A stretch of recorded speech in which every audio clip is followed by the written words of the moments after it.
Baik, bismillahirrahmanirrahim. Assalamualaikum warahmatullahi wabarakatuh. Kami dari kelompok 6 akan mempresentasikan Botik UTS yaitu Cyber Attack. Next slide. Berikut anggota kelompok dari kami. Next slide. Oke, cyber attack itu adalah upaya yang disengaja untuk merusak, mencuri, mengubah atau mengganggu sistem komputer, jaringan, serta data melalui media digital yang bertujuan untuk pencurian informasi, sabotase, pemerasan, dan juga penghancuran institusi suatu organisasi.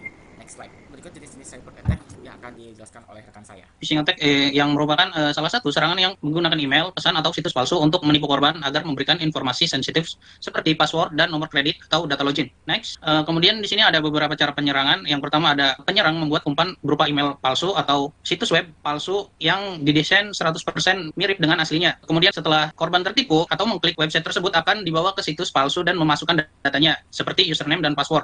Itu akan langsung dikirim kepada si penyerang. Boleh di next. Kemudian di sini juga ada beberapa pencegahan. Yang pertama ada periksa alamat email atau URL situs web. Penipu sering menggunakan domain yang mirip, padahal itu aslinya palsu.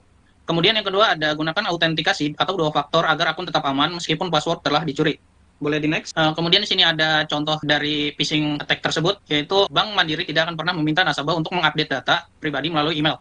Perubahan data nasabah dilakukan oleh customer service di kantor cabang Bank Mandiri itu sendiri. Oke, boleh di next. Selanjutnya akan dibacakan oleh rekan saya. Ya, selanjutnya adalah man in the middle attack. Man in the middle attack merupakan penyerangan yang mencegat komunikasi antara dua pihak. Data yang dikirim bisa dimodifikasi, dibaca, atau dicuri. Oke, next. Cara penyerangan dari man in the middle attack yaitu ada pencegatan, di mana penyerang menempatkan dirinya di antara korban dan jaringan. Kemudian, metode umum dari penyerangan ini adalah dengan menggunakan evil twin atau membuat hotspot Wi-Fi palsu dengan nama yang mirip seperti Wi-Fi aslinya. Kemudian ketika korban terhubung ke Wi-Fi palsu tersebut, saat korban membuka aplikasi m-banking atau login medsos, semua trafiknya akan melewati komputer penyerang. Penyerang bisa mengintip password dan data lain yang tidak terenkripsi. Oke, next. Cara pencegahan dari cyber attack ini dengan cara menghindari menggunakan jaringan Wi-Fi publik. Kemudian jika terpaksa menggunakan VPN. Kemudian yang ketiga adalah selalu memastikan web yang diakses menggunakan HTTPS. Next. Oke, ini adalah contoh dari man in the middle attack, yaitu penyerang memantau koneksi Wi-Fi publik di kafe dan mencuri data login pengguna. Oke, selanjutnya akan dibahas oleh teman saya. Oke, sebaik selanjutnya itu insider trick, yang mana salah satu ancaman yang berasal dari orang dalam organisasi seperti pegawai, teknisi, atau kontraktor yang memiliki akses sah ke sistem. Next slide. Ya, berikut cara penyerangannya itu motif jahat. Jadi motif jahat itu sengaja untuk melakukan sabotase atau keuntungan pribadi. Lalu ada juga kelalaian. Kelalaian itu secara tidak sengaja karena ketidaktahuan atau kelalaian terhadap pribadi. Next slide. Oke, baik, pencegahan dari insider threat itu yaitu menerapkan prinsip least privilege bagi organisasi, lalu melakukan audit dan pemantauan terhadap aktivitas akses data yang sangat sensitif, lalu juga memiliki prosedur offboarding yang ketat, dan yang terakhir itu memberikan pelatihan security awareness atau kesadaran keamanan secara rutin. Next slide. Berikut contoh dari insider threat secara nyata yang terjadi pada tahun 2018. Next slide. Selanjutnya akan dijelaskan oleh rekan saya. Ya, selanjutnya saya akan menjelaskan cryptojacking. Cryptojacking merupakan satu ancaman yang dimana penyerang menggunakan sumber daya komputer korban tanpa izin untuk menambang cryptocurrency atau mata uang kripto. Kita langsung bahas ke cara penyerangannya, mungkin bisa di next.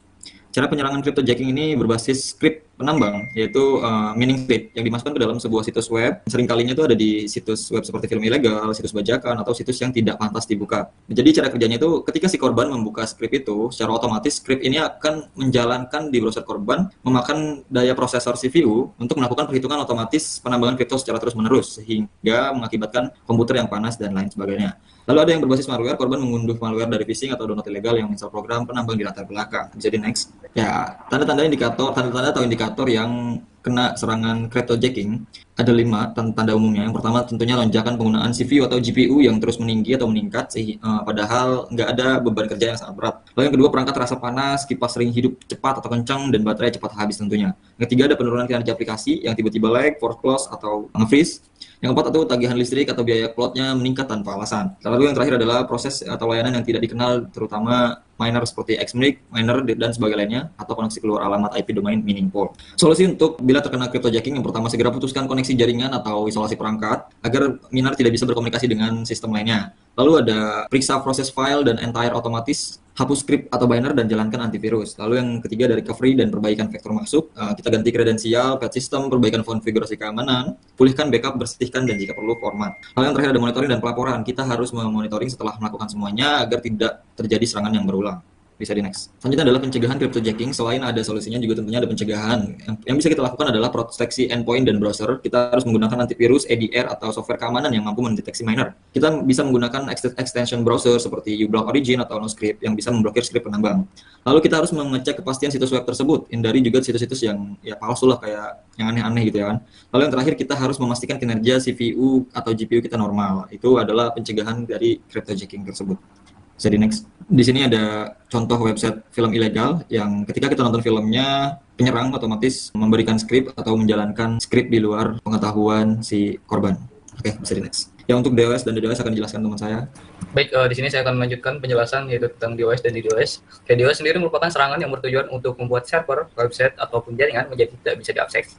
Sedangkan DDoS merupakan serangan DOS yang terorganisir dilakukan oleh banyak perangkat secara bersamaan. Di sini ada cara penyerangannya. Pertama itu DDoS, yaitu penyerang menggunakan satu komputer untuk mengirimkan permintaan traffic secara terus-menerus kepada satu server. Permintaan ini bisa berupa permintaan koneksi, permintaan data, atau paket data palsu. Sedangkan DDoS yaitu penyerang menyiapkan jaringan komputer yang berasal dari botnet atau perangkat yang terinfeksi virus, virtual machine, ataupun sesama hacker lainnya yang saling membantu.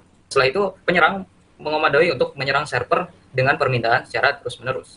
Di sini ada contohnya ya, yaitu sebelah kanan di sini ada tampilan website sebelum terkena DDoS, dan sebelah kiri di sini ada tampilan yang terkena DDoS. Ya. Ada tampilan error, dan yang satu lagi diblok oleh Cloudflare. Dan untuk pencegahannya di sini ada dua cara. Yang pertama itu proteksi pihak ketiga, itu menggunakan layanan seperti Cloudflare, Akamsi, dan AWS. Untuk teknisnya yaitu ketika ada penyerangan DDoS yang terserang itu bukan server kita secara langsung, tapi terdistribusi juga kepada server yang kita sewa. Terus yang kedua di sini ada terapkan rate limiting, yaitu mengatur server agar hanya menerima 50 permintaan per IP per detik. Misalkan ada IP yang mengirimkan permintaan lebih dari 50, maka kita bisa ada opsi itu diblokir ataupun diabaikan. Saya berikan kembali kepada teman saya. Oke, kesimpulan dari yang telah kami presentasikan yaitu serangan cyber itu merupakan ancaman yang nyata di era digital, seperti yang sudah disebutkan, yang dapat menargetkan individu maupun organisasi. Yang pemahaman terhadap jenis serangan ini penting banget ya, agar kita dapat mendeteksi potensi ancaman sejak dini untuk melakukan perlindungan yang tepat dan juga membangun sistem jaringan yang lebih aman dan tangguh. Baik, ya itu saja dari kami. Kurang yang lebihnya mohon maaf. Terima kasih. Wassalamualaikum warahmatullahi wabarakatuh.